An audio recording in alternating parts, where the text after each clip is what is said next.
প্রতিদিন ডাক দিয়ে বলে আনা বাইতুদ দুধ। প্রত্যেকের কবর প্রত্যেককে ডেকে বলে, ও আল্লাহর বান্দা, জানো আমি পোকামাকড়ের ঘর, পোকামাকড়ের ঘর।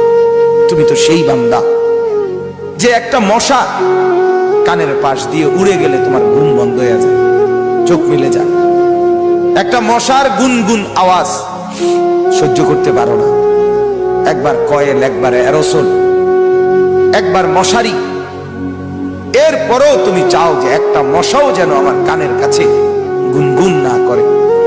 তো 5 ঘন্টার ঘুমের জন্য, 6 ঘন্টার ঘুমের জন্য বান্দা এই যত্ন নিলা, অনন্তকাল কিংবা বছরের পর বছর কবরের যে ঘুম দিবা, পড়ে থাকবা সেই ঘরে, পোকা মাকড়ের ঘর, সেই ঘরে তুমি ঘুমাইবা কেমনে, থাকবা? আমার বাপ, আমি থাকবো কিভাবে?